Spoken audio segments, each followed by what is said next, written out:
form will come to order as previously ordered. The presiding member is authorized to declare recess at any time. This is a continuation of a hearing that we began last week for reasons that still confound me. Today's witness was not here last week. I think it would have been more convenient for you, and I know it would have been more convenient for the members, but I don't run the department. So for whatever reason, you weren't here last week, you're here this week. With that, I'm going to have to administer an oath because that is what we do for all witnesses. So if you would please stand and raise your right hand. You solemnly swear the testimony you're about to give should be the truth, whole truth, nothing but the truth, so help you God. May the record reflect the witness is answered in the affirmative. With that, we are pleased to introduce today's witness, Mr. John Gore, who's the Acting Assistant Attorney General for the Civil Rights Division of the United States Department of Justice. You are recognized for your 5-minute opening statement. Good morning, Chairman Gowdy, Ranking Member Cummings, and other distinguished members of the committee. The Department of Justice recognizes this committee's important oversight role, and on behalf of the department, I thank you for allowing me to appear today. The committee originally invited me to appear last week on May 8th as part of a panel with 4 other government witnesses from the Department of Commerce and the Census Bureau. I accepted that invitation, but in the days leading up to last week's hearing, the committee informed the department that the committee had added a non-government witness to the panel. It is long-standing Department of Justice policy and practice to decline participation in committee hearing panels that include a non-government witness, particularly when the department is involved in litigation regarding the subject matter of the hearing. Accordingly, before last week's hearing, the department reached out to the committee and offered several accommodations that would have allowed me to provide testimony last week. Those accommodations included moving the non-government witness to a separate panel, allowing me to submit written testimony and written responses to questions for the record, or postponing the hearing. The committee denied those accommodations. The Assistant Attorney General for Legislative Affairs, in consultation with department leadership, then made the decision on behalf of the department that I would not appear at last week's hearing. After further consultation with the committee this week, the department has decided that I would appear voluntarily today without any non-government witnesses and without the committee issuing a subpoena. The Department of Justice is resolutely committed to the full, robust, and even-handed enforcement of the nation's civil rights laws and to free and fair elections on behalf of all Americans. The department's mission is to ensure that all Americans have a full and equal right to vote, regardless of race, color, language, or military service. And we are fulfilling that mission all across the country. Since January of 2017, the Department of Justice has participated as a party in 3 cases under Section 2 of the Voting Rights Act, and we have resolved 3 other cases under the National Voter Registration Act. Those 3 resolutions ensure that eligible people will be able to register to vote and remain registered. The department has participated as an amicus in 3 voting rights cases, including another Section 2 case and a case seeking to protect the voting rights of members of a language minority group in one of America's largest cities. The department has continued our election monitoring program and our outreach and enforcement efforts under Section 203 of the Voting Rights Act, which protects the rights of language minorities. The department is also zealously protecting the voting rights of our brave men and women in uniform and other overseas citizens through the Uniformed and Overseas Citizen Absentee Voting Act. In 2017 and 2018, the department assisted several states in achieving compliance with UOCAVA for their special elections. And in February of this year, the department filed and resolved a voting rights case under UOCAVA involving the state of Arizona. The department is gearing up for the 2018 elections as well. We are working day in and day out to ensure that those elections are conducted in accordance with federal law requirements. In furtherance of the department's ongoing commitment to the fair and full and even-handed enforcement of the nation's voting rights laws, on December 12, 2017, the department sent a letter formally requesting that the Census Bureau reinstate onto the 2020 Census questionnaire a question regarding citizenship. That question previously appeared on the short form of the census and the long form of the census, and it currently appears on the Census Bureau's American Community Survey. The department's letter explained that accurate citizenship data is crucial to the department's enforcement of Section 2 of the Voting Rights Act and its important protections against racial discrimination in voting. To fully enforce those requirements, The Department needs reliable citizen voting age population data in localities and census blocks where voting rights violations are alleged or suspected. Since the Department submitted its letter, 4 lawsuits have been filed challenging the Department of Commerce's decision to reinstate the citizenship question onto the census questionnaire. The Justice Department is defending those lawsuits. In deference to the courts charged with adjudicating litigation involving the United States, the Department's longstanding policy and practice is to decline to make statements regarding that litigation outside of court. The Department accordingly is constrained in its testimony today. As I said at the outset, the Department takes this committee's oversight role very seriously, and our goal is to be as responsive to the committee as possible. But in light of the pending litigation, the potential effect any public statements might have on ongoing court cases, and the Department's litigation constraints, I am unable to make any statements today beyond those in the Department's letter and other publicly available information. The Department thanks the committee for its understanding of these constraints. Thank you. The gentleman from Wisconsin is recognized. We'll give you a few questions here. What data does the Civil Rights Division receive from the Census Bureau? The data we receive from the Census Bureau, Congressman, there are 2 different forms of data we receive from the Census Bureau. We don't receive any individual responses to census questionnaires, whether that's the decennial census questionnaire or the ACS questionnaire. What we receive is aggregations of statistical data that compile the individual answers into statistics for geographic areas. Give me an example of how you use that data. Sure. So, for example, in our Section 2 enforcement work, we need information at the census block level. The census block is the smallest unit of geography that the census collects data on. For example, the Census Bureau's information says how many people live in the census block and what their race is, which is important for Section 2 of the Voting Rights Act. And then the ACS data provides estimates of citizenship rates, but not at the census block level, at either the block group or tract level. So you really have to know if anything was going on, the amount of people there who are legal and illegal, correct? For our purposes, in the Civil Rights Division, what's important to know is racial data and citizenship data at the census block level. And currently, we don't receive census citizenship data at the census block level. That has to be extrapolated from ACS estimates, which are only available for larger geographic units. And give me a hypothetical why that matters.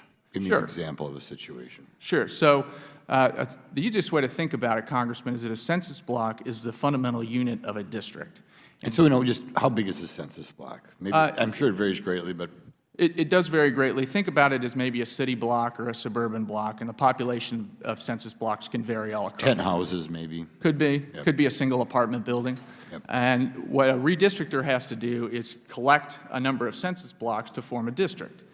And so the census block information gets aggregated up to the district level, and that's how you know how many people are in the district for one person, one vote reasons. It's how you know the racial composition of the district for voting rights reasons as well. And so the citizenship data is crucial because in many Voting Rights Act cases, you need to know citizenship rates to understand whether the district is performing for a particular minority group. I'm trying to think how it would even come into play. Let's pretend we got a block of 10 houses, and in those 10 houses there are 23 adults, and 5 of them are illegal, and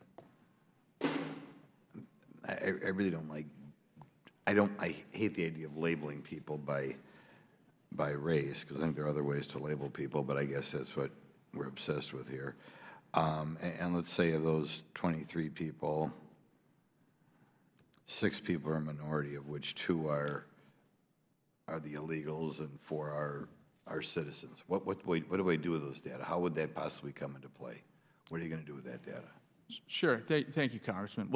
Thank you for your question. What we would do with that data is we would analyze the district to determine whether it complies with Section 2 of the Voting Rights Act or suggests a Section 2 violation in that geographic area. How would it comply or not comply?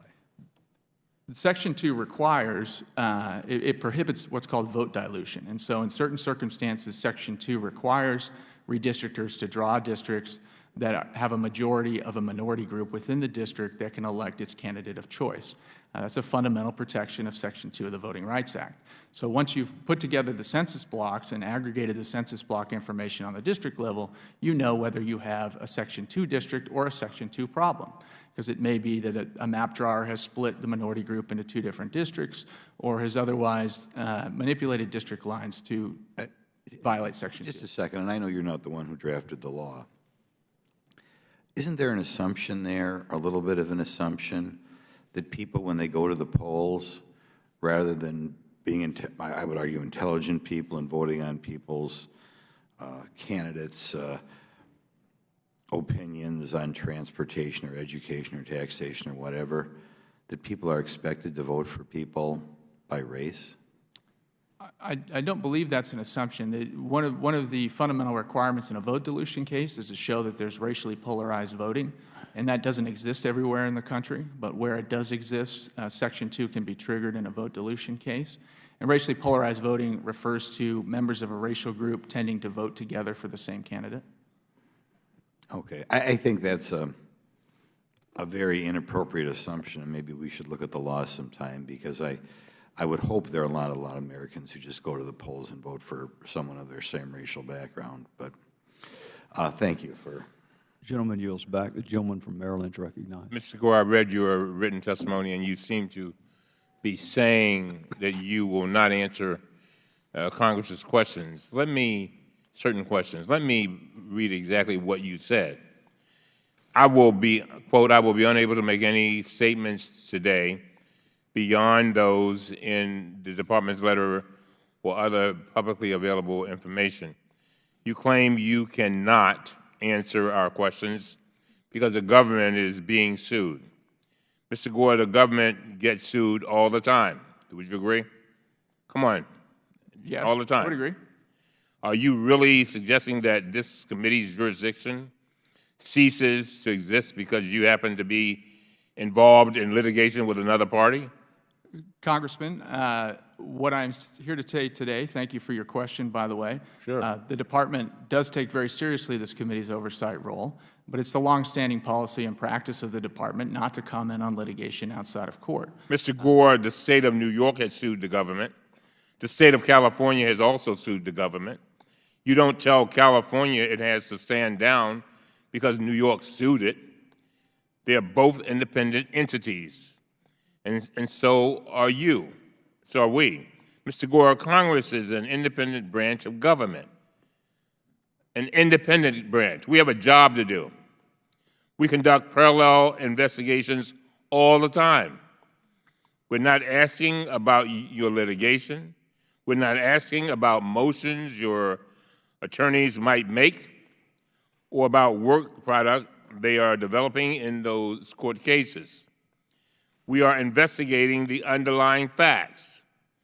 How and why did you and the political appointees at the Justice Department come to ask the Census Bureau to add a new untested citizenship question to the census? That is our job under the Constitution. That's why we want you here. Your job is to answer our questions. So let me ask you this. Please tell us what your specific role was in the entire process. Describe how the decision was made at the department to send this letter with this specific request, and tell us who else at the Department of Justice you communicated with throughout the process. Congressman, I appreciate the question, and as I said before, the Department recognizes and acknowledges this committee's important oversight role. The Department of Justice is an independent part of the independent executive branch of government. We have an independent constitutional obligation to take care that the laws of this country are faithfully executed, that the laws that this Congress enacts are faithfully executed in a fair, even-handed, and robust manner all across the country. As part of fulfilling that mandate, the Department of Justice has a longstanding policy of maintaining confidentiality in its deliberations and its decision-making in order to facilitate robust, open discussion of decisions before they're made, so that people can express their viewpoints, so that decision makers can make the best possible decisions they can make. That's similar to the process the Congress goes through with members of its staff. You've asked me questions about a decision-making process and internal deliberations at the Department of Justice, and I'm not in a position to answer those questions today. Mr. Gore, a major decision, I only have a little bit of time. Mr. Gore, a major decision like this one must have gone to the Attorney General. Did you or anyone else speak directly with the Attorney General about this idea? And if so, what was the substance of your discussions with him? Congressman Cummings, as I've said, the Department of Justice has an important role to play. We have an important independent role to take care that the laws are faithfully executed. I asked you, did you talk to your boss? Congressman, I'm not going to discuss any internal communication. You mean you can't tell me whether you talked decision-making? Wait a minute, whoa.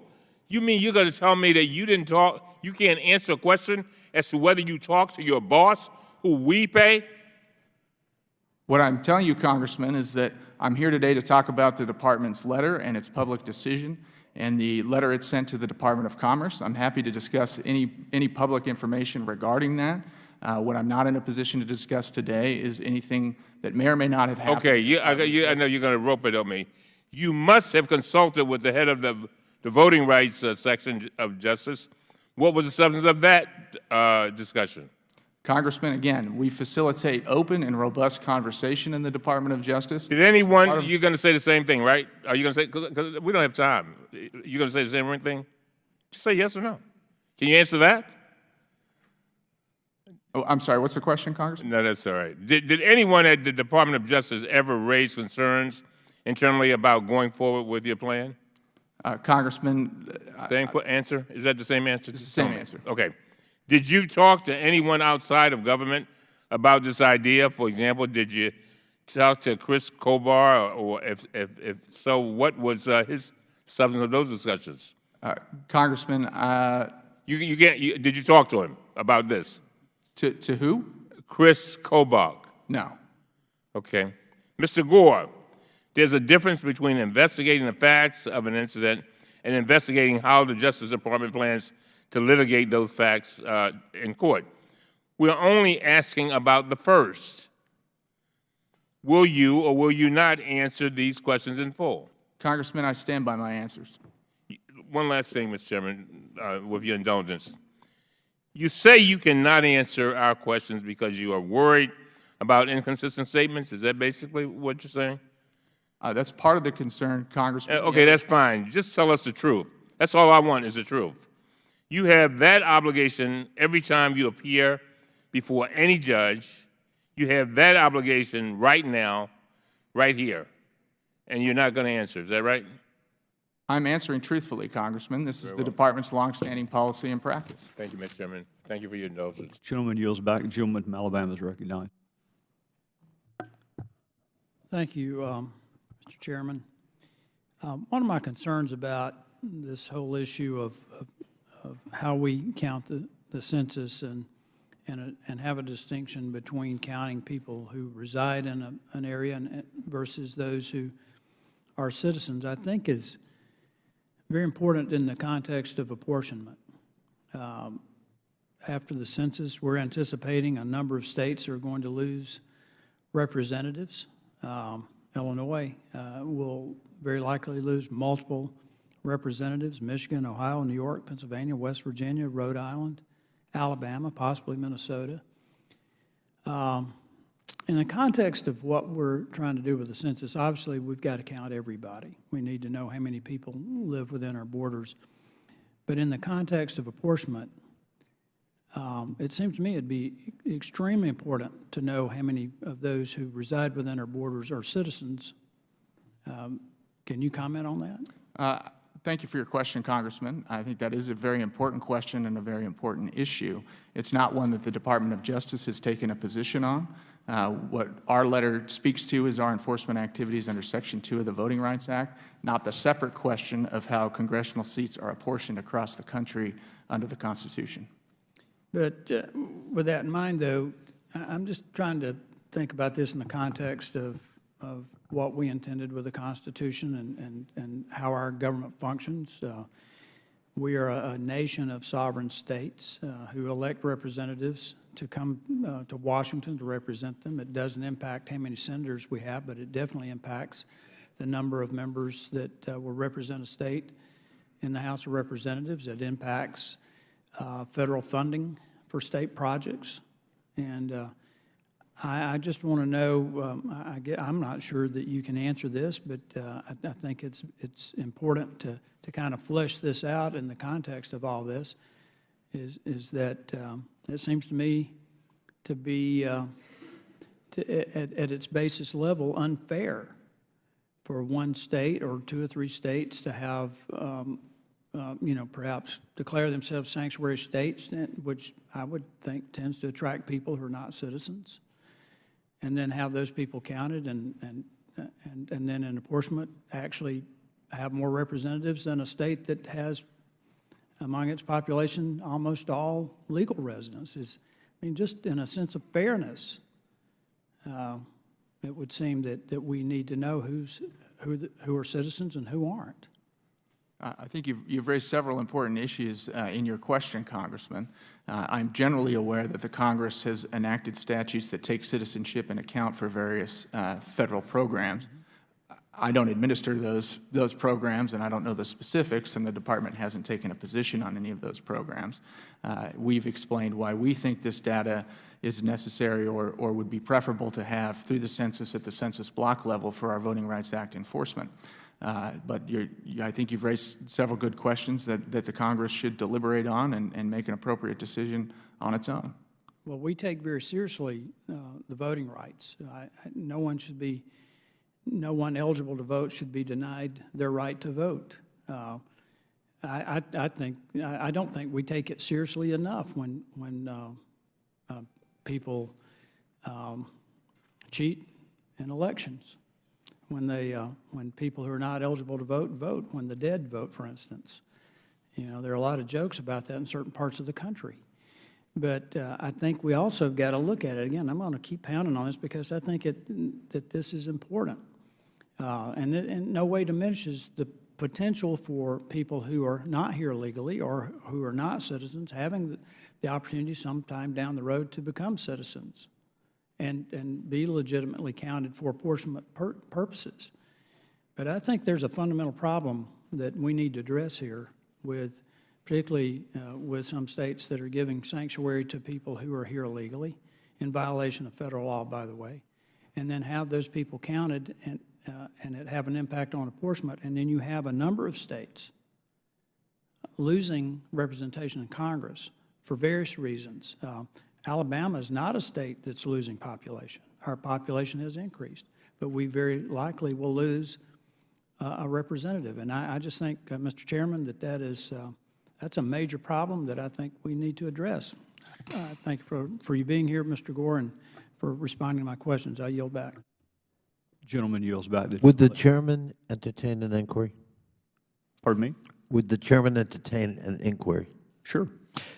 It has been asserted that the Department of Justice has a longstanding policy not to cooperate with respect to documents involving deliberative process. Is it an accurate recollection by this member that when, for example, we conducted the Fast and Furious investigation, we in fact received many documents that reflected the deliberative process of that Department of Justice, and that, as a matter of fact, the Department of Justice cooperated with the provision of such documents, that there is in fact precedent? The gentleman's point is well taken. In fact, the ranking member and I were just discussing yesterday the relativism that sometimes exists in how we investigate matters and how we view privileges and how we handle ongoing litigation, ongoing Inspector General investigations. What I can tell my friend from Virginia is, while I am happy to make a Department of Justice witness appear, I cannot make that witness talk.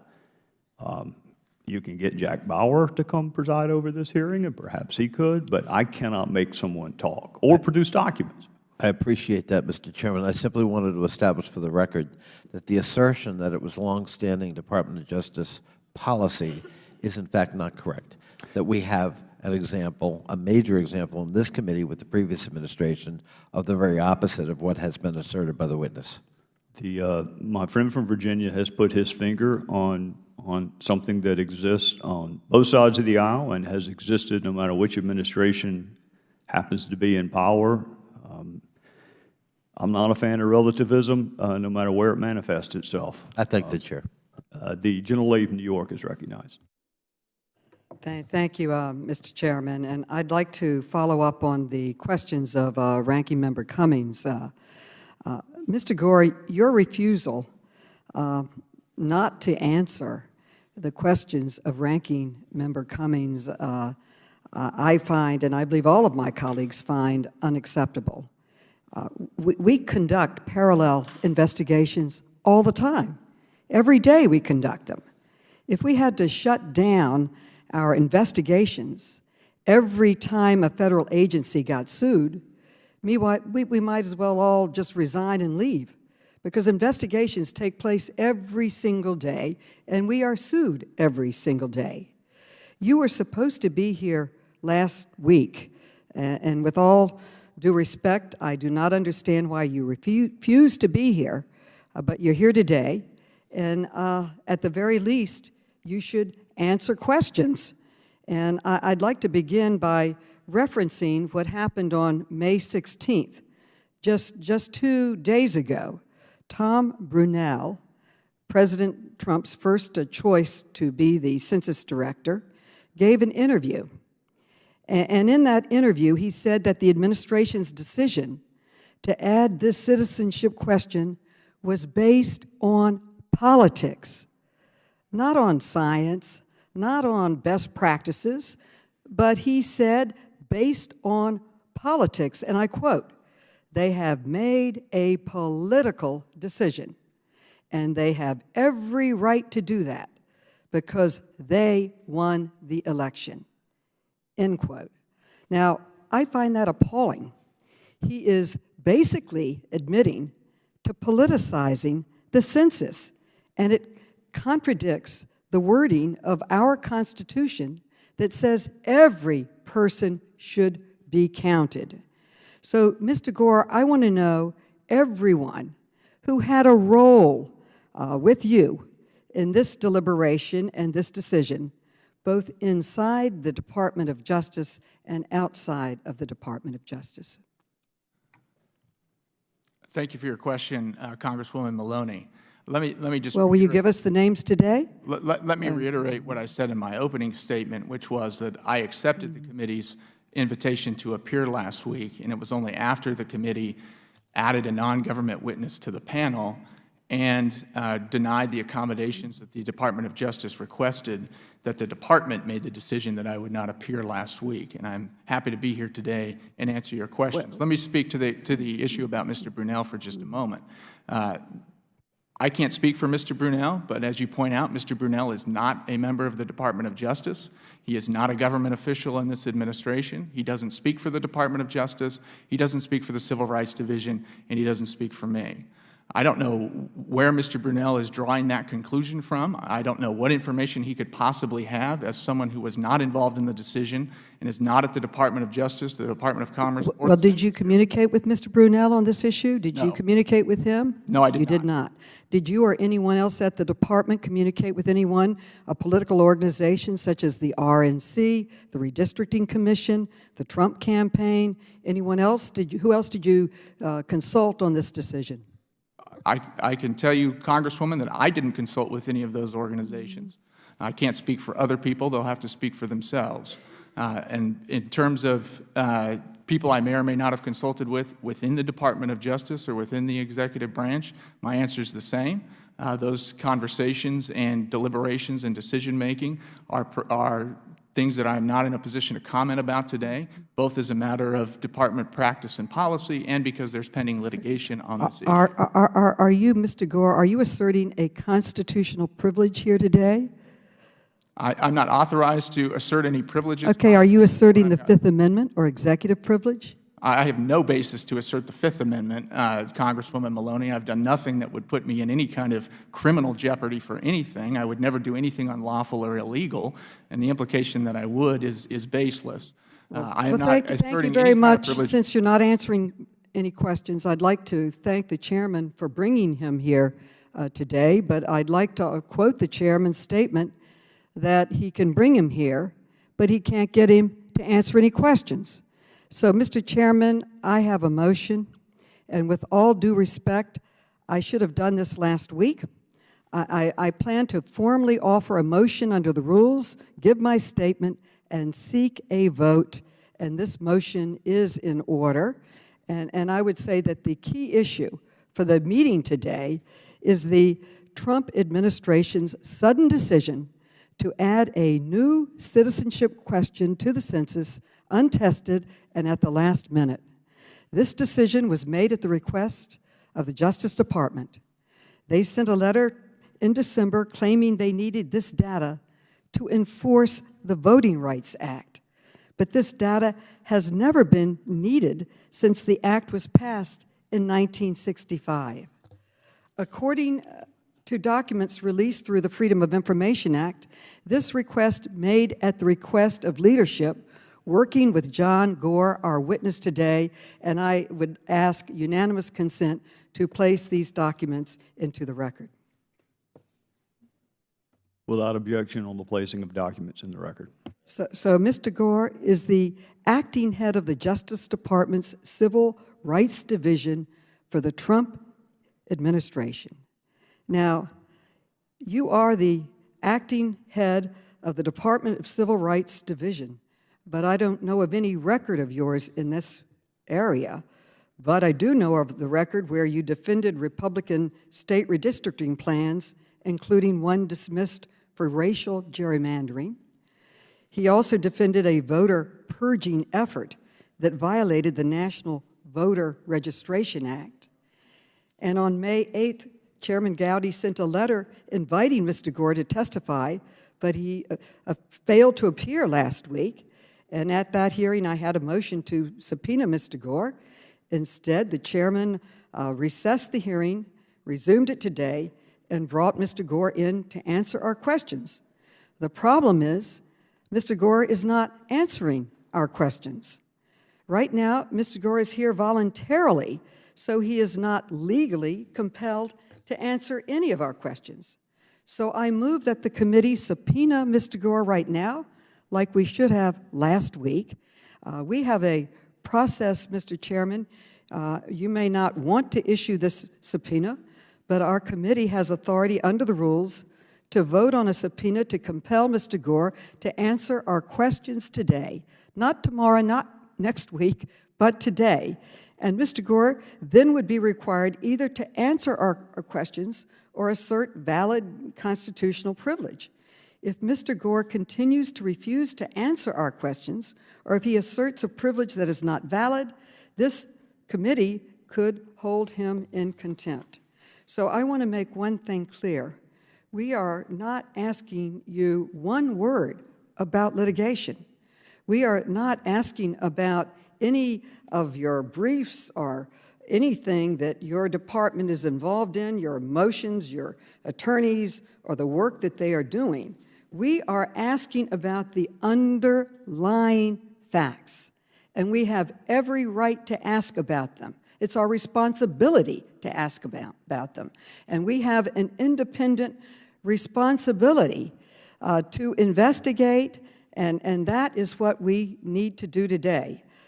These underlying facts already exist. Congress and the American public deserve to know them, and there is absolutely no legitimate reason for you to keep silent about them. Congress handles parallel investigations all the time, and this is no different. This is a parallel investigation. Our oversight responsibilities do not cease to exist because someone sues the government. The government gets sued multiple times every single day. For all of these reasons, I hereby move to subpoena John M. Gore, the Acting Assistant Attorney General of the Civil Rights Division at the Department of Justice. I second the motion. I make this motion pursuant to House Rule 11, Clause 2K6. We have spoken to the parliamentarian's office, and this motion is in order. I spoke with them myself. A written copy of my motion and the subpoena is at the clerk's office, and I ask that the chairman dispose of this motion right now so we can start getting answers to our questions. On the motion? Reserving a point of order. For what purpose does the gentleman from Alabama seek recognition? Mr. Chairman, I move to table the motion, and pending that, note the absence of a quorum. Gentleman is correct. Quorum is not present. The motion to table is made. The motion to table and debate on the underlying motion are held in abeyance until sufficient quorum is present. Out of respect for the witness, I think we should proceed with the hearing until that time. On a point of order, Mr. Chairman. Gentleman state his point of order. Would the would the subpoena that is subject to the motion to table, would that include a request for documents as well as a subpoena for the person? I don't believe so, but since it's not my motion, I might defer to the. I have a copy of it here, but it's blank. It doesn't. I think it is a subpoena for personal attendance as opposed to one for documents. But again, given the fact that it was not my motion, I'm reluctant to speak to it in length. All right. Thank you, Mr. Chairman. I yield back. Well, would the gentleman yield to me? Okay. Thank you. With all due respect, Mr. Chairman, we have a number of members here. We would like to have our questions answered, and to delay this, to table it, to postpone it, it makes absolutely no sense. Why are we asking questions when the witness has already told us he's not going to answer any of them? So it seems like we should address the subpoena. It's ready to go. We talked about it last week. You said he'd getting him in. He's in. It's not your fault, but he's refusing to answer questions. So it seems like it's very appropriate that we should move forward with the subpoena so that we can get answers to our questions. This is, you know, that the census is really the only it's a requirement. It's written right in the Constitution that the executive branch must conduct it every 10 years. It's a very serious issue. It is the basis of our democracy, our representation. It makes the decision on the distribution of really over, I'd say, $700 million in federal funds every year. It's a very, very critical issue. And we deserve to have our answers today, and I respectfully request that the chairman move forward with the subpoena request. And I yield back. I'll address the gentlelady. I've been uncharacteristically liberal in my allowing her to exceed the 5 minutes to address it. I think it's an important point, but nonetheless, quorum is not present. So out of respect for the witness, until the quorum is present, continue to ask whatever questions he is able to answer. And with that, I would recognize my gentleman from Virginia, Mr. Connolly. Thank you, Mr. Chairman. I would say to my colleagues on the other side of the aisle, while I respect the right of my friend from Alabama to move to table a motion to subpoena, you will significantly cloud the legacy of this committee in asserting the principle of accountability and the separate but co-equal branch of government role. I sat here and watched the Fifth Amendment rights of Lois Lerner be trampled upon. I sat here and watched the same committee want to censor the Attorney General of the United States because of their perceived view of lack of cooperation. But apparently it's a whole different set of rules if it's a different administration that happens to be of your party. And I just think that's a very sad day for this committee. Mr. Gore, let's stipulate you have respect for the committee, and let's just talk theoretically about process. I won't ask you questions about your deliberative process. I won't ask you questions about the topic you refused to testify about. You indicated that it was a passionate commitment on the part of the Department of Justice to see that the laws we passed were vigorously enforced. Is that correct? Yes, Congressman. Thank you for your question. No, that's all right. I will stipulate you are grateful for all of our questions. Would you concede, of course, we have an equal interest in the vigorous enforcement of those laws? Yes. Yes.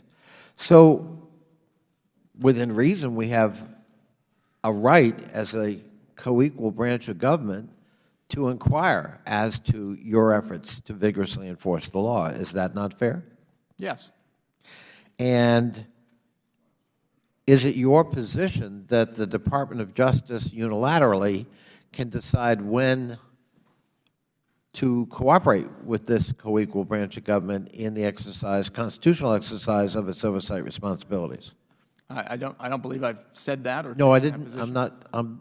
I'm trying to extend the logic of your assertion about what you will and will not testify to. Is it? I'm probing that. Where are the limits on that? In this case, you argue in a novel way that litigation is such a barrier. Pending litigation on a matter precludes your ability to cooperate with us on our oversight of the vigorous enforcement of a particular law. Is that not correct? Isn't that your assertion? What I've said today is consistent with Department policy and No, practice. Litigation. we'll Congressman, stipulate your assertion of consistency. I'm trying to understand the principle behind it. there are a couple of You're asserting that the Department of Justice gets to make rules with respect to your cooperation on our legitimate constitutional oversight role when it chooses, and one of those limitations is pending litigation. Pending litigation is a limitation in these circumstances. Other limitations include the need for the Department of Justice to facilitate open and robust discussion before decisions are made. For that reason, the Department does not talk about deliberations or privileged conversations that might happen in an attorney-client context. And Mr. Gore, if we decide we don't agree with you, if the Congress decides your assertion is in fact an encroachment on our ability to function constitutionally in our oversight responsibility, what remedy do you understand we have to dispute and to seek adjudication of that difference? Congressman, I've not studied the issue, and I cannot take a position on that on behalf of the Department of Justice. It is our ability to issue a subpoena, is it not? We could subpoena you. It's my understanding that the committee has subpoena authority. And what is your The understanding of limits the that penalty? authority. And what is your understanding of the penalties that flow from non-cooperation with the subpoena issued by the United States Congress? Again, Congressman, I've not studied the issue, and so I don't have a view one way or the other as to what the penalties are that are either prescribed by law or would be appropriate in any particular instance, and I can't engage in a hypothetical on that. It's not hypothetical. I mean, it's a matter of law, Mr. Gore. Well, certainly what penalties would be appropriate in any particular case. You is could a be held in hypothetical before contempt. that case happens, Congressman. You could be held in contempt of Congress, could you not? Me personally? Yes. I'm not currently under a subpoena, Congressman. No, I understand. I'm but generally if- aware that individuals Mr. can Gore, be held in Mr. Gore, let's contempt not of play games. I said one of the remedies available to us is a subpoena. You agreed with that. I do agree with that. And if you did not cooperate with that subpoena, remember I began by saying we're going to have a hypothetical conversation because you don't want to talk about the specifics. So hypothetically, Congress could hold you in contempt if you did not comply with the subpoena. Is that not correct as a matter of law? I Is believe it not that's correct. Congress's? I believe that's correct as That's a matter right. of law, Congressman, and I'd be happy to talk about specifics of the Department's letter or other publicly available information, and I've answered several questions today to that effect. You've barely answered any questions, Mr. Gore. I haven't been asked very many questions about publicly available information, Well, and I'd be happy to answer all of them. because the Congress can decide what levels of inquiry and what layers of inquiry it wishes to pursue, Mr. Gore. You don't get to delineate that. We decide that. And you can decide whether to cooperate or not, and we can decide whether we can compel your cooperation. And that's what we're about to debate, I hope. Your lack of cooperation is very concerning, because The census is actually stipulated in the Constitution of the United States. And I at least, hopefully you and I would agree on this, that we need full cooperation with the census in order to get a full picture of the country and in order to fairly adjudicate issues like representation here in the Congress, the allocation of federal funding for lots of programs. A lot is at stake. Would you not agree? I do agree with that. So we do have cause, legitimate cause, to be concerned on a bipartisan basis about how the census is conducted and whether any additions or subtractions from the questions asked in the census could materially affect cooperation with the census, both in cost and in accuracy. Is that not a fair concern? Gentleman's time has expired. To the extent a question was asked, you may answer it. The Congress generally does have an important oversight role to play in ensuring that the total enumeration of the census is accurate and done in a cost-effective manner. The gentleman, Thank you, Mr. Chairman. Gentleman from Virginia yields back. The gentleman from Arizona, Dr. Gozar, is recognized. Mr. Gore, does the Department of Justice and Civil Rights Division have a memorandum of understanding with the Census Bureau and the Department of Commerce to receive this data? That's a good question, Congressman, and I don't know the answer to it. Are we able to get that outline, that MOU? Again, Congressman, I don't know whether an MOU governs that relationship or if it's governed by some other provision of law, so I don't know. Would you submit that to us once you find out? I can't make that commitment today, Congressman, because I don't know what it is. Are there any other privacy or other restrictions indicating how the data may or may not be used? In fact, there are, Congressman. There are all kinds of restrictions on how the census data is used, and that's a message that's been consistent from the Department of Commerce and the Census Bureau throughout its decision to reinstate this question on the 2020 Census Questionnaire. By law, the Congress has enacted laws that prohibit the disclosure of individual responses to the census. So we would not see that information. It could not be used in any kind of immigration enforcement proceeding by the Department of Justice or any other department. The only data that's made available to us is aggregate statistical data covering census blocks in larger geographic areas. Individual responses are not provided to us. Those are kept confidential by the Census Bureau, and I understand that every employee who sees them agrees to some non-disclosure agreement and can't disclose those responses for the rest of their life. So that's an important point again. So I'm going to ask that question again so you can repeat that so everybody can hear that. Any question in regards to citizenship that is answered in regards to the census, could it be used by any law enforcement agency or judicial proceeding by the government? It could not be used. My understanding of the law, Congressman, is it could not be used in any immigration enforcement proceeding. It could not be used. I believe that those, it's my understanding that the individual responses stay at the Census Bureau. I know what we receive in the Civil Rights Division is only aggregate statistical data, and all of those individual responses are protected by law, and the confidentiality and privacy of individual responses on the census is protected by an act of Congress. So once again, can't be used in a legal proceeding. It certainly can't be used in an immigration enforcement proceeding. Now, Mr. Gore, let me quote Ken Paxton, the Attorney General of Texas. Knowing the number of citizens in any district will help reduce voter fraud by providing a more complete picture of the eligible voters in a district. Let's say that there are 300,000 U.S. citizens in a district and 350,000 turn out to vote in an election. We would know there's a problem. Now, would you say, Mr. Gore, that voter fraud has occurred if there's more votes are cast than there are eligible voters? I think if you had accurate data about the number of eligible voters and registered voters and the number of votes cast, it would certainly raise a lot of concern if the turnout in a particular geographic area exceeded the number of eligible and registered voters. That would, if you're a data collector, something's wrong with that scenario, right? It sounds like it as you've outlined the hypothetical, Congressman. Now, would you say voter fraud has occurred if, let's restate that. Does the Civil Rights Division ever tally the total number of votes cast in a precinct and compare it to the eligible voters in the same precinct? We have sometimes looked at that data to understand what states are doing to comply with the National Voter Registration Act, and in particular its requirements for voter registration and removing voters who become ineligible from the rolls. So yes, we have on occasion looked at that aggregate data. Let me ask you a question. Do you know the difference between a census block group and a census block? Yes, generally, yes.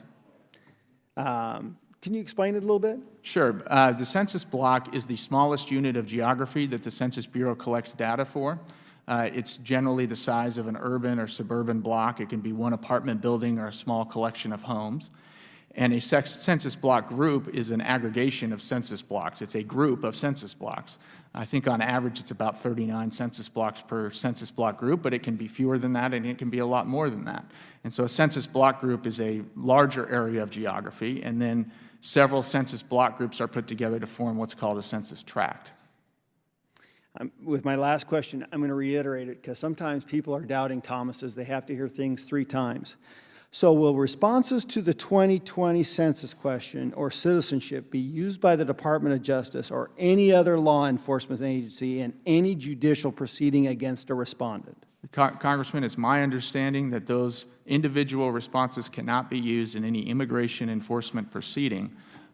Moreover, the individual response that someone is not a citizen isn't really very probative of what their immigration status is. We have millions and millions of hardworking immigrants in this country who are non-citizens who entered legally. And they came here for the American dream. They're pursuing the American dream here through work, through school, through family. And so whether or not someone's a citizen doesn't tell you a whole lot about their immigration status, even if you could get that individual information, which the Department of Justice cannot, because the Congress has protected it from disclosure. Thank you, Mr. Gore. I yield back. The gentleman yields back. The gentleman from California, Mr. Gomez, is recognized. Thank you, Mr. Chairman. Welcome, Mr. Gore. Let's just get into the questions real quick. Mr. Gore, did the Department of Justice express the need for citizenship data when the Census Bureau last conducted its content review?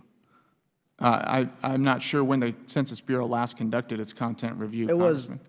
Well, that was a no, but I'll give you the answer because it was last spring, and then they had the content review draft in November, but that's a no. Let's move on. The DOJ says it needs citizenship data to better enforce the Voting Rights Act. When was the Voting Rights Act enacted? 1965? Yeah, correct, 53 years ago. Was a citizenship question included in the 1970, 1980, 1990, 2000, or 2010 census? Short form, across the board, not the long form, and not the American Community Survey. It was not included in the short form those years. It was included in the long form from 1970 to 2000. Thank you. The answer was no. Since the enactment of the Voting Rights Act, the DOJ has not deemed it critical to include a citizenship question on the short form, the entirety of the census. So, Mr. Gore, why did the DOJ why didn't the DOJ make this request in previous years, and what urgent reasons arose between 2016 and 2017 that required a last-minute change?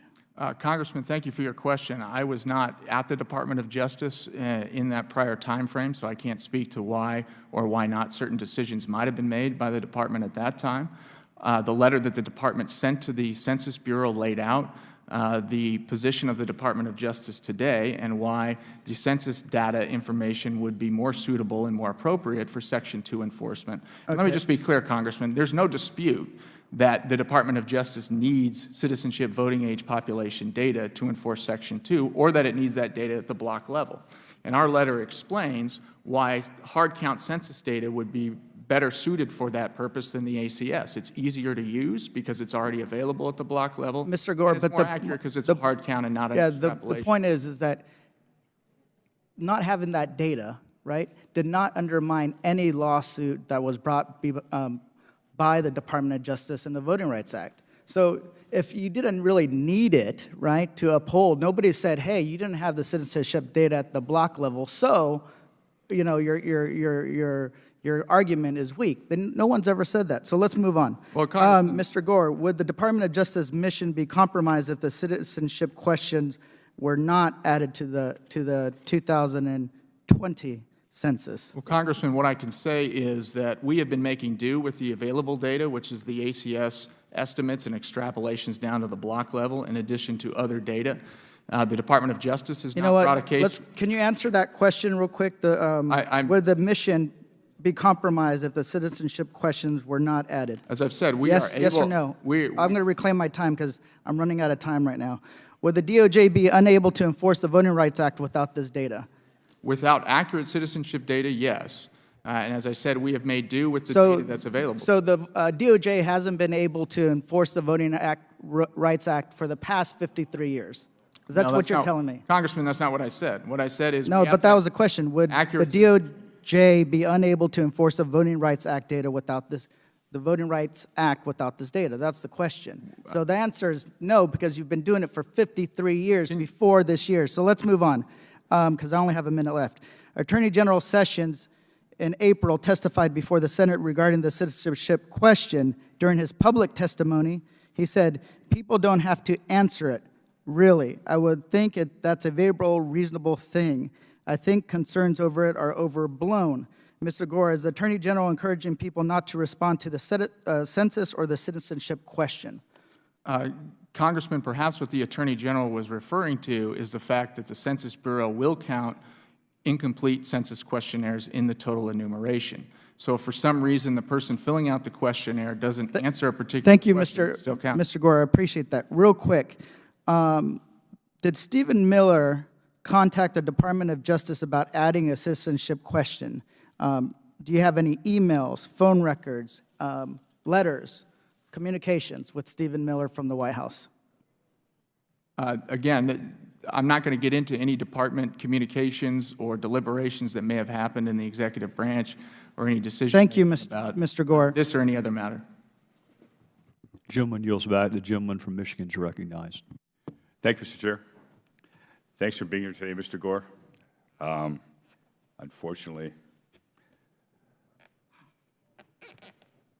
sometimes it degenerates here rather than ask questions, that the witness has become a piñata in order to make a political point, and in my opinion, today is an example of that. The importance of the census is making sure people are comfortable enough answering questions that their privacy is protected. They don't feel vulnerable. Otherwise, you have a real faulty census. So let me ask you questions about privacy. When was the last time the Department of Justice brought a case against someone for unlawfully disclosing information in violation of the privacy laws in Title 13, the census? Do you recall when the last time that was? I don't know. So you don't recall cases where suddenly people's privacy has been violated? I don't know of any. What are the penalties levied against people found guilty of violating Title 13 privacy laws? I've not studied the issue, Congressman. I don't know what those penalties are off the top of my head. Okay. Has the Department of Justice, in your knowledge, ever brought a case against a person for failing to complete the census and return it? I've not studied that issue, Congressman. I don't know. I'm not aware of any recent case in that regard.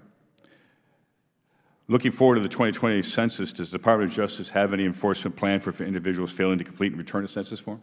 That would not be, any enforcement would not happen by the Civil Rights Division. So I'm not aware of one. I can't speak to whether there is one or not. What if a person leaves a blank question and returns it? What happens? That was the question I was just answering before. The Census Bureau does count incomplete questionnaires. So if a question is left blank or the answer is unintelligible for some reason, it's my understanding that the Census Bureau still counts that information on the questionnaire as part of the total enumeration. I asked it again because I'm not sure you got a fair opportunity to answer, which is why I repeated the question, because I didn't think you had a chance. You know, I'll honestly admit, I've done that terrible thing. I've left questions blank on the census, and no one knocked on my door. I didn't get a letter saying, why did you do such a terrible thing? So I appreciate your being here. I'll yield back, Mr. Chair, as I don't have a lot more to ask this gentleman. Would the gentleman yield? Would the gentleman yield the remaining yield back time? to the chair.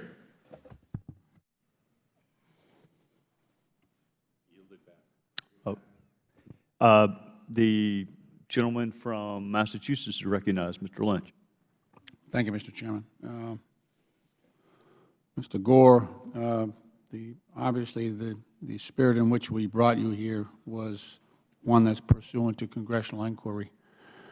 The right of Congress to make inquiries and investigations into the executive branch, is a constitutional protection for the American people. And your position here is hostile to the protection of the rights of the American people, in my opinion. The United States Supreme Court has held in multiple cases that any congressional committee which is engaged in a legitimate legislative investigation need not grind to a halt because of an ongoing litigation or some distinct proceeding. So this is round one. This is round one. I think the American people, on this basis as well as others, will demand full exercise of their rights to be protected by Congress. Is there any basis in law in which you believe or you've been instructed that would prohibit you from participating and cooperating in this hearing? Congressman, thank you for the question. I have cooperated and participated in this hearing to the full. You haven't answered any questions. I've just answered several questions, Congressman, and I'm happy to speak to any questions about public information. Okay, well, tell us then. Again, I'm going to repeat the questions that you dodged earlier. Who came up with this decision to add this question to the census? Congressman, the letter that the Department sent represents the Department's final decision and statement of position with respect to this issue. Similar to how a congressional staff works, you facilitate robust and open conversation with your staff, and decisions are made through an open and fair process. And that's what we do at the Department of Justice as well. So but the decision comes from a member. Certainly. And we're empowered. And so we're asking you, don't just push it off on the staff came up with this idea. Someone with authority in the Trump administration came up with this decision. Apparently, you're very embarrassed by it because no one wants to take credit for it. There has been nothing but obfuscation from the administration, including yourself, when we ask this question.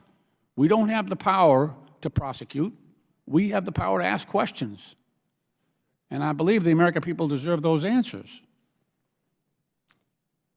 Congressman, the Department of Justice laid out its position clearly in the letter as to why it was requesting this information. So this was... it described the reason we need that information for... This is Attorney General Sessions you're talking about. It represents the view of the Department, so I believe the Attorney General agrees with that view, yes. Okay, well, there's part of an answer. Speak for him personally, but yes, obviously a decision like this is made in consultation with appropriate stakeholders at the Department. That I'm happy to talk about and confirm. I don't think that's particularly earth-shattering. That's the process that happened. But yes, the letter represents the view of the Department, and the Department stands by that view. The letter was sent to the Census Bureau and the Department of Commerce. I understand from publicly available information that the Secretary of Commerce, Secretary Ross, took a hard look at the request, did an independent analysis of it, considered various options as to how to provide block-level citizenship data to the Department of Justice for I have 1 minute left. Enforcement work, and Mr. Chairman, that's how the decision was made. Reclaiming my time. Mr. Chairman, we need the support of the chair in order to get to the basis of this decision. We think it's important to the American people. Obviously, as the chairman, you have great sway under our system of rules on this committee, and I would hope that you would see clear to support this very reasonable request on the part of the minority members of this committee and support the issuance of this subpoena. With that, I yield back. The gentleman from Massachusetts yields back. The gentleman from California is recognized. Thank you, Mr. Chairman. Mr. Gore, I'm going to start off by admonishing you for not being here at the previous hearing. That was an error that likens back really to, harkens back to the last administration that showed a level of disrespect from the Department of Justice. And much of that continues today at the Department of Justice, where in case after case, we're not getting in a timely fashion information, and the highest level of classification is often being used as an excuse. And as we know, the highest level of classification in the Department of Justice is embarrassing. The last Attorney General before last actually claimed a privilege on what turned out to be text back and forth to his wife. So I hope that this is the last time that we have to have 2 hearings to get 1 hearing. Now, having said that, I would join with some of my colleagues in a round of questioning about the core of the decision to find out, for the purpose of civil rights compliance, how many people are eligible to vote in a particular block, in a particular congressional district. And I'll start off by telling you a very short story. A few months ago, approaching a year ago, I had a longtime resident of my district, a father of several children, one of them already over 21, arrested as he tried to enter Camp Pendleton at a job he'd been at for more than a decade, almost 2 decades, and he was a supervisor. And he was apprehended because, in fact, he was undocumented and he had falsified documents related to getting on the base. It was a sad situation. He'd been here since 1989. When I tried to do what I could for the family, as we often do in casework, I went to the voter rolls. I found him, I found his wife, and I found 1 adult child. The adult child was born in the United States. The wife was not a legal resident and had entered illegally in 1991. He had entered illegally in 1989. They were both registered voters. Now, I will tell you, it appears as though they never voted. But in California, without a doubt, there are tens or even hundreds of thousands of people who do not want to say no to the motor voter, no, I don't want to be registered to vote, because they're afraid that will tip off that they're undocumented. So I'm going to ask you, if not for a census where my Democratic colleagues, if they operate in good faith, and Republicans, if they operate in good faith, would echo what you said earlier, which is this information is never disclosed. It is used only for the statistical purposes in aggregate. If not for your census question, wouldn't we have the same situation in California where the number of registered voters, thus eligible either to vote or for others to vote on their behalf, could in fact lead to a different outcome in an election? Congressman, thank you for your question. First, let me just address the issue I already addressed in my opening statement, which was the Department's explanation for why I didn't appear at the hearing last week. It's because a non-government witness was included on the panel. And that is, in fact, a decision that this committee has, over the years, pushed back. We've had negotiations, and the Chairman's a good negotiator. We could have potentially had a second panel, but it is not for the Department of Justice to simply say, we're not showing up if we don't get what we want, because the last administration, in some cases, objected to somebody because they, even though they were in the government, they weren't at quite the right level. So I don't accept that. As a former chair of this committee, I don't accept that, and I would hope that you would take that back to your higher-ups, that there are better ways to resolve that with this committee and with a very reasonable chairman than to simply not show up. But go ahead with your answer. Thank you, Congressman. On the issue that you've raised, I've not studied the issue of the voter rolls in California, so I can't speak specifically to Well, let me just give you a brief one in the remaining time. Sure. California has no documentation whatsoever. A person shows up and gets a driver's license. They do not have to prove that they're in any way a resident or a citizen, and the default is they end up with being registered voters. Our voting system has no ID. As a matter of fact, if you show up at a poll, you cannot be asked to show ID, and in fact, if you try to show it, they make you put it away. But please continue with how this would impact elections if, in fact, you have tens of thousands of people registered that are, in fact, not citizens, but afraid to say so because it's not like the census, it's not secret. Obviously, Congressman, thank you for your question. If there are large numbers of ineligible persons, in fact, casting ballots at the polls, yes, obviously that could have an effect on the outcome. There are plenty of examples of close elections throughout American history that could have turned on that difference. Thank you. Thank you, Mr. Chairman. Gentleman yields back. The gentlelady from Michigan is recognized. Young lady from Michigan is recognized. Thank you, Mr. Chair. In the 11 months the Bureau have not had a permanent director, the administration considered placing a partisan redistricting expert, Thomas Burnell, at the helm. Mr. Burnell himself recently admitted that this census is being politicized. In an interview with Science magazine, he said, and I quote, "They have made a political decision, and they have every right to do that because they won the election." Also, President Trump has been campaigning on the addition of the citizenship question. An ad sent by his campaign to his supporters reads, and I quote, "President Trump has ordered the 2020 United States Census ask people living in America whether or not they are citizens. But now the sanctuary state of California is suing him. It's time to fight back." This seems to me like a political decision has come from the top, and we have asked you, and I will ask again, exactly who in leadership made this request? Was it the Attorney General Sessions? Who specifically was it? Congresswoman, as I said before, I can't get into the specifics of the deliberations or decision-making of the Department of Justice. I can confirm again that the letter represents the position of the Department, and all decision-makers signed off on that decision, including the Attorney General. To get to the premise of your question about Mr. Brunel, I don't believe anyone's had any conversations with Mr. Brunel about it. I certainly haven't. He's a private citizen. He's not a member of the Department of Justice. He doesn't speak for the Department of Justice. He's not a member of this administration. He doesn't speak for this administration.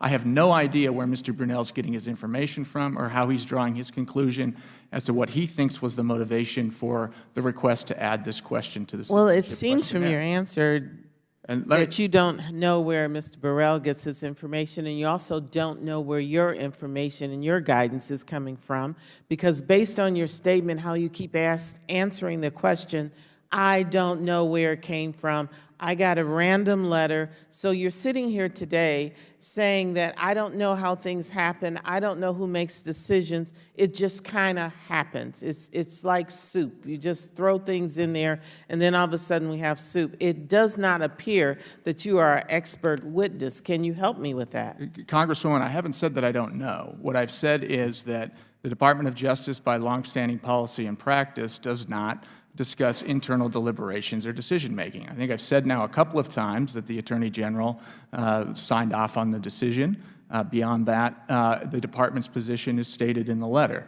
Let me just speak to the campaign email that I think you read from, Congresswoman. I've never actually seen that email. I had no communication with the campaign regarding this or any other matter, and so I can't speak to that. Mr. Gore, will you confirm here today that the Department of Justice will follow the law in abiding by the protections provided by Title 13 and complying with the prohibiting against sharing individual census requirement? Will you be on the record today under oath saying that the Department of Justice will follow the law? Yes. So in any case, and I'll say this to our chair, I will let you know that the American Arab Association in my community has stated many of the members of the Arab American organization will undoubtedly refuse participation in 20 census, primarily out of fear and suspicion that by answering the citizenship question, they will be singled out. I am saying to this chair and to this body and to you, Mr. Gore, someone has been misguided. It is not good enough to make a decision and go forward when you know the consequences of it. You can say you don't know how you got here, but now that this is being proposed, it needs to be addressed. We have tried repeatedly to make you understand that the constituents of this country who the Department of Justice works for You're here because of the taxpayers paying your salary, sir, that you need to listen to the people. And this question, and I will repeat again, is not one that is serving the objective and the outcomes that we need for a census count in our country. I yield back. Gentlelady yields back. The chair will now recognize himself for questions. Mr. Gore, if I understand the argument correctly, both the asking and the answering of this question will help the department enforce the Voting Rights Act. That's correct. All right. So how has the failure to ask this question in the past hampered those efforts? Thank you for your question, Congressman. It's undisputed that we need citizen voting age population data to enforce the Voting Rights Act in certain cases, and that we need it at the block level. We so far have been making do with the ACS estimates and other sources of information to try to extrapolate down to the block level what the citizenship rate would be in a particular area. We already get total population and racial data from the census, so we have that information already. But we have to make an educated guess about what the citizenship rate is at the block level. And having it on the census would make it easier for us to use, and it would also make it more accurate, or at least that's the judgment of the Census Bureau. I'm aware of at least one case that was brought by a private plaintiff, the Benavides case in the Northern District of Texas, where that plaintiff wanted to rely solely on the ACS estimates to prove a citizenship rate, but the geographic area was too small for the ACS estimate to be reliable. So the court threw that case out and said that this data, this ACS estimate, it was a one-year estimate, and the area was fewer than 65,000 people, and the Census Bureau says that at that small size of a population, the ACS estimates just really aren't reliable, at least the one-year estimates. So for that reason, that particular Voting Rights Act case was thrown out by the district court.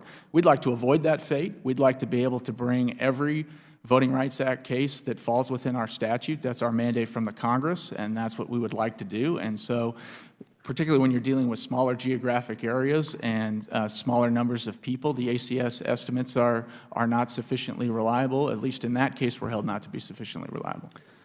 Well, Mr. Gore, that's why I foreshadowed my questions last week. I'm not trying to trick anybody, not trying to surprise anyone. I do think it's relevant whether or not past litigation has been impacted by the failure to include this information. You cited a case in Texas. Are there other instances where this information would have helped either a court or any other deciding tribunal litigate Voting Rights Act cases? I'm not aware of any other case that was actually filed in which that has made a difference. And I will say that, again, the other rationale is that the census data is a lot easier to use because it would already come in the right format. We wouldn't have to run any extrapolations from the ACS estimates to get down to the block level. And it would come as the same data set that redistrictors use all across the country to draw maps, which is the census data that they already receive to comply with the equal population requirements of the Constitution. Let me ask you a broader legal question. Who gets to decide whether or not a question is legitimate to include on the census form? Congressman, I believe that the Congress has left that decision to the Secretary of Commerce, if I understand the statute correctly, but I'm not an expert in that, and obviously I can't speak for Secretary Ross. What would the standard of review be? I think that's a very good question, Congressman. I think it's one that's at the heart of the litigation. I don't know what the answer to that question is, and I believe the litigation is largely going to be about that question. So if Secretary Ross wanted to include a question, what's your favorite movie, how would a court determine whether or not that was an appropriate question? I mean, I guess what I'm getting at is, what is the standard by which you judge the legitimacy of the inclusion or exclusion of a question on the census form? I think that's a very good question. It's probably better directed to the Commerce Department. I'm not involved in the litigation that's being handled out of No, but you're a lawyer, and you're familiar with the different standards of review and whether or not it's abuse of discretion, whether or not you have to have a reasonable public interest, whether or not you have to have a compelling public interest. I mean, you're familiar with all that. I am familiar with all that, Congressman. I don't know how all of that intersects with this particular case. And as I said, that matters in litigation, and those are questions that are all going to be presented in the litigation, and I think it would be inappropriate for me to speculate or comment on that today, since I'm not the department's representative in that litigation. Mr. Chairman, will you yield for a split second question? You don't, I mean, it's No, your prerogative. I'm trying to figure out what a split second is, but yes, I'm So- happy to if you can keep to that split second. Just to follow up, Mr. Gore answered to your question regarding the citizenship data, said he said that the Department of Justice is making do with the data that they're getting. But when he answered my question, he said they can't enforce the Voting Rights Act without citizenship data at the block level. Can you, it seems contradictory to me. Well, let me see if I can help you out. To the extent that there is any ambiguity in your answer to those two questions, would you like an opportunity to synchronize your answers? I would like that opportunity, and thank you, Congressman Gomez, for raising the opportunity for me. When citizenship rates are at issue, we need data at the census block level. We're currently making do with the data that comes from the ACS, which isn't at the census block level, but we use extrapolations to make an estimate of what's going on at the census block level. So yes, we do need data at the census block level. Yes, we are making do with the currently available data to draw estimates as to what's going on at the census block level, whether it's the ACS data or a surname registration data or something else. Our letter lays out why the hard count census data would be more appropriate for that function because it's a hard count and it would be simpler for us to use, and the Census Bureau believes it would be more accurate. Ms. Gore, I'm out of time, so I'm going to try to kind of harmonize, I think, the different perspectives of my colleagues.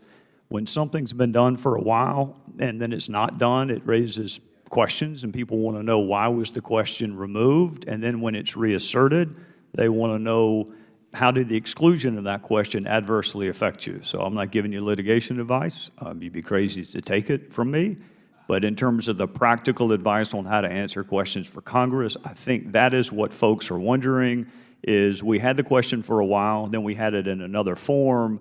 What has been the impact of changing the manner in which that information was collected? And I guess the threshold question is, do you have to assert that it helps you enforce the Voting Rights Act to include the question, or could you just include the question because you felt like it? And if our position is, if the government's position is that it helps us enforce the Voting Rights Act, it'd be helpful to be able to point to specific instances where the failure to have that information may have hampered your efforts to enforce it. Yeah, and Chairman, I'm happy to provide a response to that. As I've said, we've made a case as to why the census data would be more appropriate for enforcement under the Voting Rights Act, due both to the simplicity of its use and its greater accuracy than ACS estimates and extrapolations. I pointed to the Benavides case, which is a case brought by private plaintiffs who were unable to prove their case because the ACS estimates were too unreliable for the size of population involved there. As to whether that is sufficient to warrant including the question on the citizenship or on the census questionnaire is a question that I think the courts are hashing out in the pending litigation. Before we vote, I'm going to let the ranking member ask one question. I do want to thank all of my colleagues on both sides for coming for an unexpected vote on what I know is a very busy morning anyway. So as soon as Mr. Cummings asks his question, we are going to move to the vote, and I appreciate Thank you very much. Thank you very much, Mr. Chairman. Mr. Gore, I just listened to the questions that the chairman asked you, and they're very good questions, as you agreed. And it seems like all this is based upon the Voting Rights Act, a lot of it. But I just want to have your opinion on this. DOJ has not filed a single voting rights action during the entire tenure of the Trump administration. Attorney General Jeff Sessions has called the Voting Rights Act, quote, intrusive. During the Trump administration, DOJ has reversed its position in 3 voting rights cases, one on gerrymandering in Texas, one pertaining to a voter ID law in Texas, and one on a voter purging in Ohio, all in favor of voter suppression efforts. DOJ updated the U.S. Attorney Manual to remove prior references to racial gerrymandering. President Trump repeatedly and falsely accused millions of legitimate voters of committing voter fraud by voting illegally for Secretary Clinton. President Trump established a commission in January 27 to try to identify evidence to support his false claimed that millions of U.S. citizens voted illegally. And finally, President Trump selected as the chairman of his new commission, Kansas Commissioner Chris Cobart, who was held in contempt last month for failing to inform state voters of their eligibility to register after a court blocked a 2016 law requiring proof of citizenship.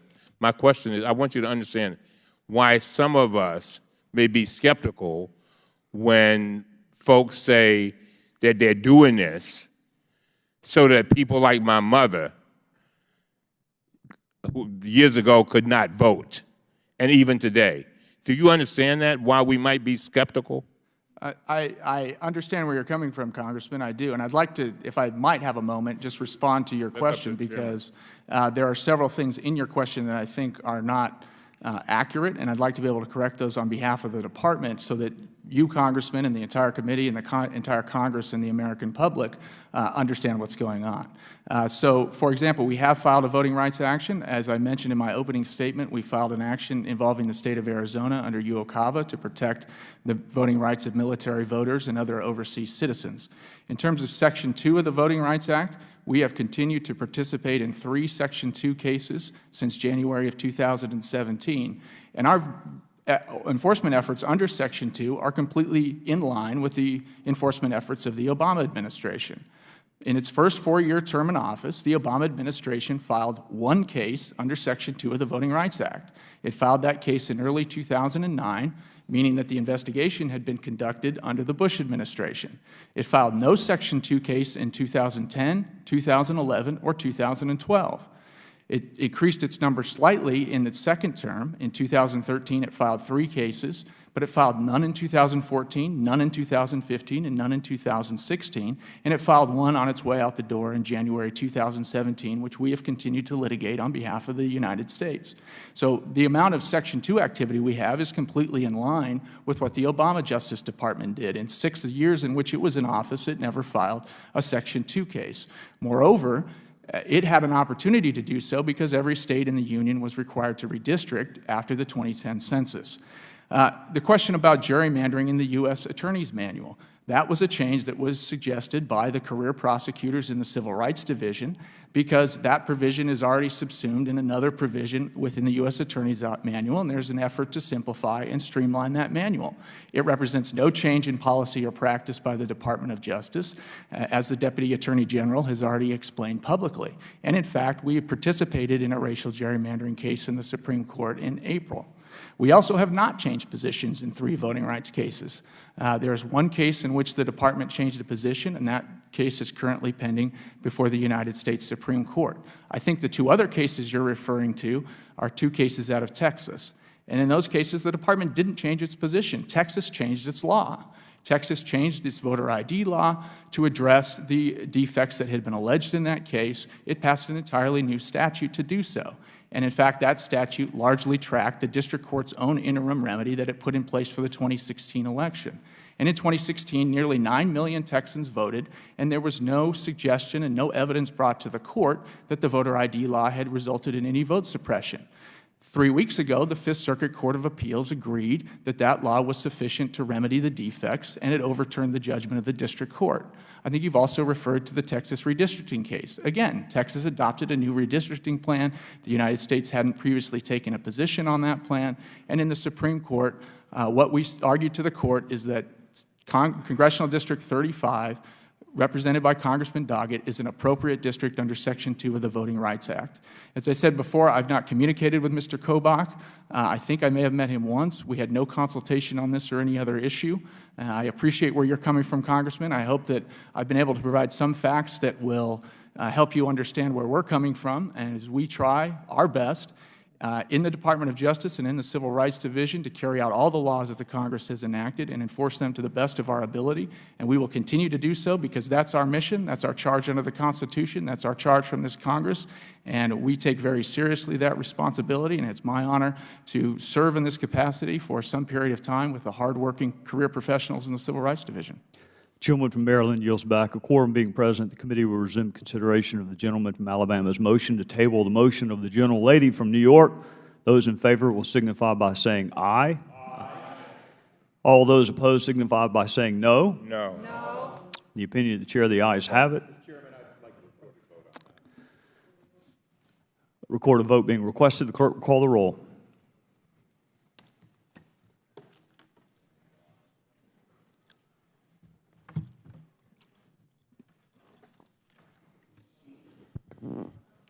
Mr. Gowdy.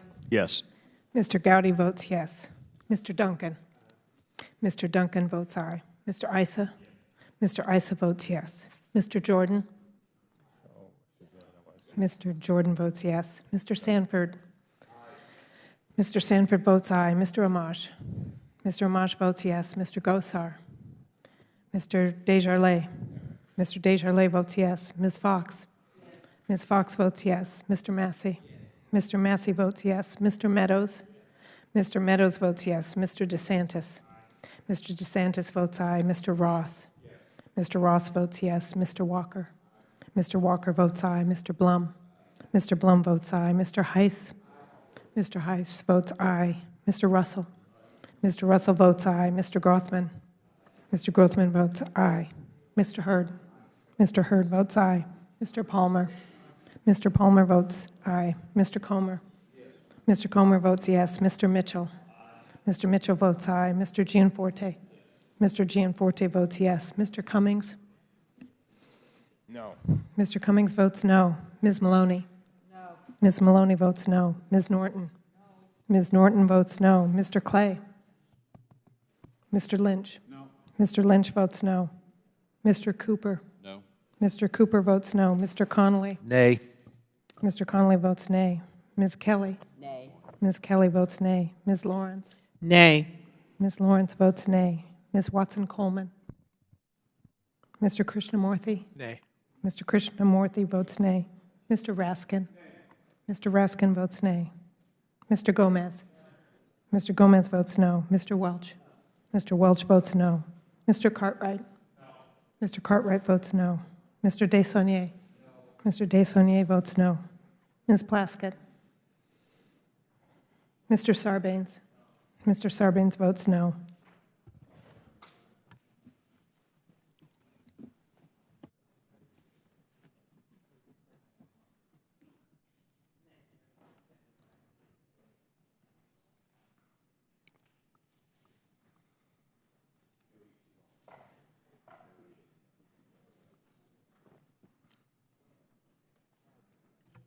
The clerk will report. On this vote, there are 22 ayes and 15 noes. Motion to table passes.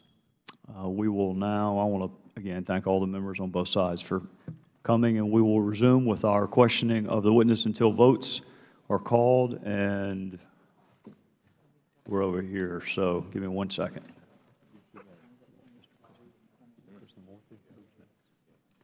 The gentleman from Illinois is recognized. Thank you, Mr. Chairman. Good morning, Mr. Gore. Many individual citizens as well as non-citizens, including legal permanent residents, are fearful about giving their personal data to the government, particularly in the current political climate. These fears were escalated recently by the DOJ's request to include the citizenship question on the 2020 census. That is why I think it is so critical today for us to remind individuals that Title 13 protects the confidentiality of their census responses and prohibits the government from sharing the data with other government agencies. Mr. Gore, will you confirm here today that the Department of Justice will follow the law in abiding by the protections accorded by Title 13 and complying with the prohibitions against sharing individual census responses? Absolutely, Congressman. I can confirm that. And I would like to reiterate something I said before, which is that we take our duty to enforce the law very seriously, and we think that no one should have fear in responding to the census questionnaire or to the citizenship question if, in fact, it is included. First, for the reason that you lay out, which is that that data, the individual responses, are protected by law and can't be disclosed. But also, Congressman, let me just reiterate that whether someone's a citizen or not doesn't tell you a whole lot about their immigration status. There are millions and millions of hardworking Americans who are non-citizens who are in the country legally. Thank you. Will you affirm that the Department of Justice has no intention of obtaining confidential data or using it for any other purpose, including sharing it with any other federal law enforcement agency or any other agencies? What I can tell you, Congressman, is that with respect to this data or any other data, the Department of Justice will abide by all legal requirements. Okay, so are you saying that there is a possibility that you may share this data with other federal agencies? Again, what I'm saying, Congressman, is I don't know exactly what the parameters are of the restrictions on use of this data, but whatever they are, the Department of Justice will abide by them. It's my understanding, I can't speak on behalf of the Department because it's not one of my responsibilities to determine what happens with this data, other than the data that's shared with me.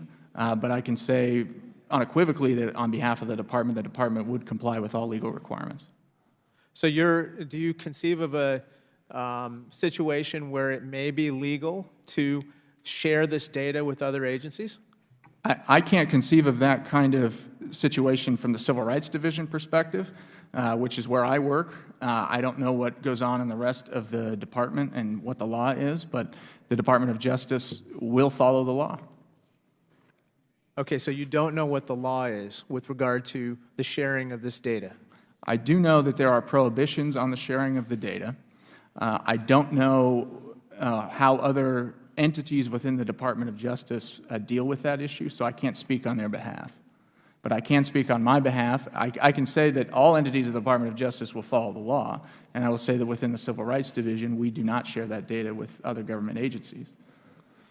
Let me shift to another issue, which is the DOJ aware of any study, analysis, or projection of how the inclusion of this citizenship question will affect the response rate for the census? That's a great question, Congressman. I don't know that the Department of Justice is aware of that. That's really a question for the Department of Commerce and the Census Bureau, since it is the Secretary of Commerce's province to decide which questions get included or not within the bounds set by the law. My understanding is that from Secretary Ross's memos that he took a hard look at that issue and didn't find any empirical evidence to suggest that the question would lead to a reduction in response rates. That's based on the memo of decision that he issued. I obviously can't speak on his behalf. If evidence were brought to your attention that the inclusion of this citizenship question would actually lower the response rate, how would you process that evidence as a member of the DOJ?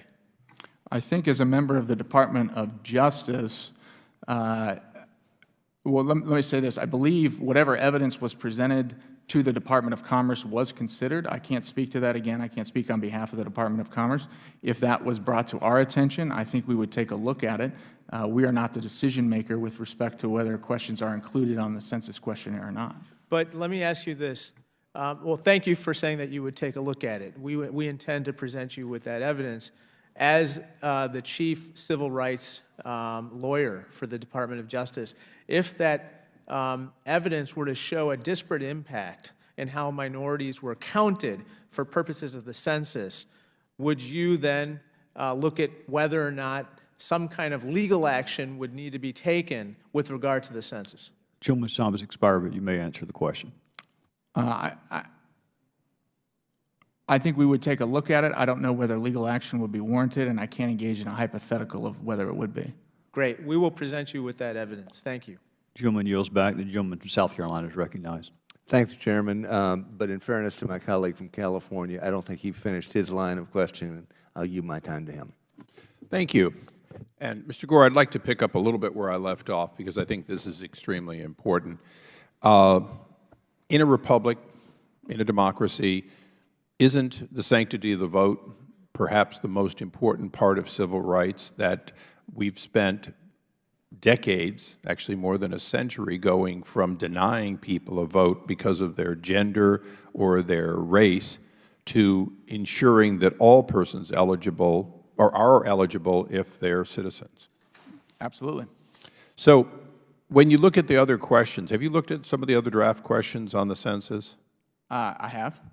Other than the first question, which is how many people live in this house, is there another question that is as important to our republic as this one?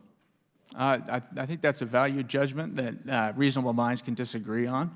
Well, let me ask it a different way. Constitutionally, we all understand that the census is required every 10 years for one and only one purpose, to find out how many people are here. So, and I dealt with this last week with the census people themselves.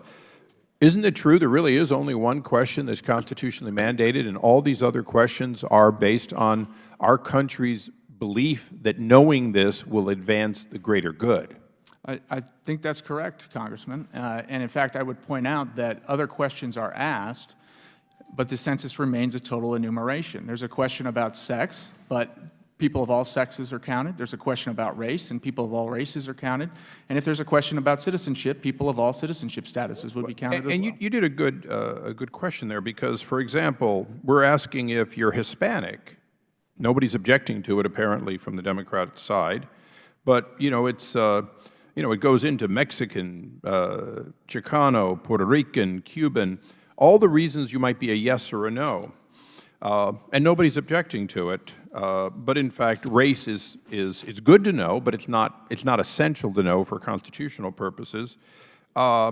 Here's another one: relationship. How is the person related to you? If this is if you answered you had multiple. And questions are father, mother, opposite sex, unmarried, same sex, son, adopted son, stepson. Let me ask you, if you look at all the things that might cause someone to say, I'm going to just throw this in the trash, or I'm just going to mail it back, wouldn't asking somebody about what their, to be honest, sexual relations are, which is what that particular question leads to, aren't these all questions which could reduce the turnout from the basic turnout of how many people are in this House? Isn't that a risk we take with every question? Congressman, I believe that would be a risk with any question. Whether, in fact, that plays out would be a question for the Department of Commerce. But I think any time of, I think that's correct. And I will tell you that the Secretary of Commerce has put incredible time personally, along with his undersecretaries, into this, that he's been working it for a long time. But I'll go back to the initial question, because I think that's what this part of the hearing is all about. No one seems to care if you want to find out in the census whether somebody's straight or gay.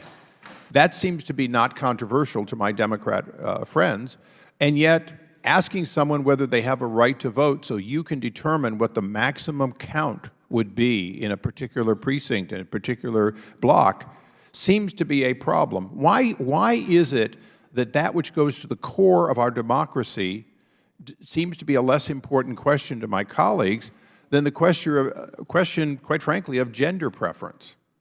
Congressman, I think that's a very good question, but I obviously can't answer, but we've been wondering the same thing, or I've at least been wondering the same thing, given the reaction to the request the Department of Justice made and the decision that Secretary Ross made. Okay, now I want to use the remaining time that I've been loaned here to just make the history straight. This question was asked during Franklin Delano Roosevelt's time, and this is a historic question, isn't it? It is. And this is in the community survey as we speak, right? Yes.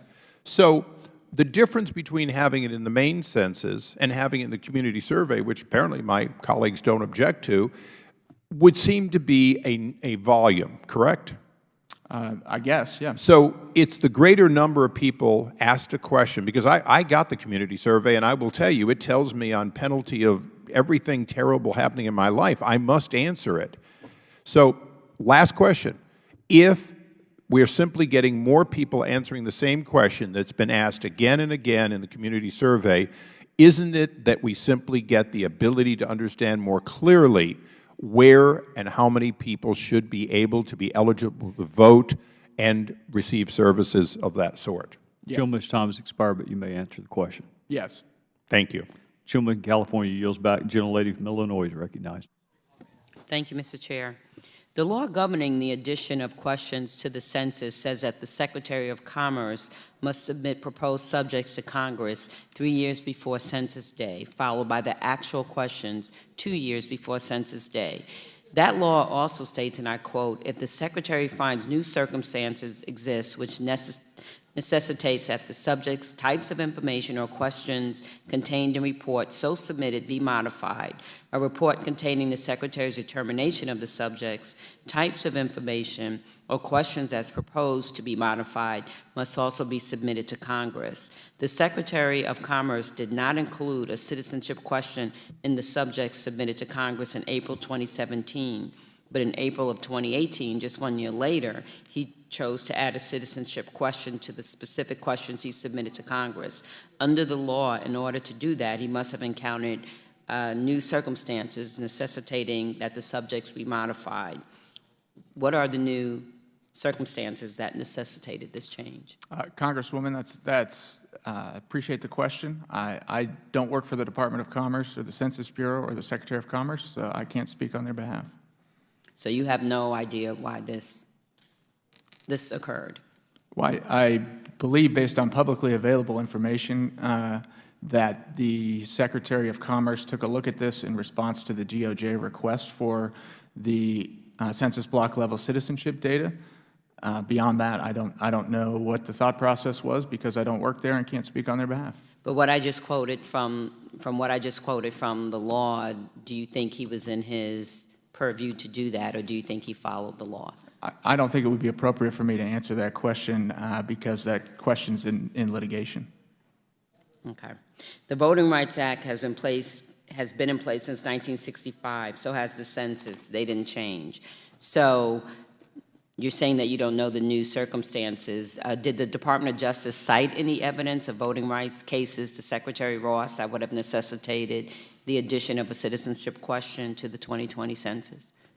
To be clear, what I said was I don't know the circumstances or the thought process that went on at the Department of Commerce or the Census Bureau. I believe what so I didn't say I didn't know what was going on in the Department of Justice's letter.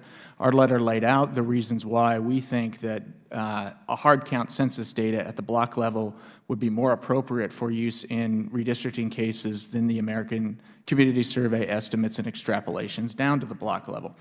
It would be simpler for us to use. It would be a hard count. It would align in time with the other census data that redistricting map makers and map drawers and courts and the Department of Justice already use. And the Census Bureau and Department of Commerce have made a determination that they think it would be more accurate. Beyond that was the evidence. That was the statement that we made in our letter, and the Department of Commerce, it's my understanding, took a hard look at that and made that determination. Okay, well, just in conclusion, it seems like the only circumstance that has changed since 2017, the 2017 report, is who's sitting in the Oval Office, and unfortunately, that's not sufficient under the law to allow a new and untested question to be added to the census. I yield back. The gentlelady yields back. The gentlelady from New York is recognized for a unanimous consent request. I request a unanimous consent to place in the record a statement from the Asian Americans Advancing Justice Organization. Without objection. Thank you. I believe all members present have been able to have their questions answered to the extent you're able to answer them. The hearing record will remain open for 2 weeks for any member to submit a written opening statement or questions for the record. If there's no further business, without objection, the committee stands adjourned.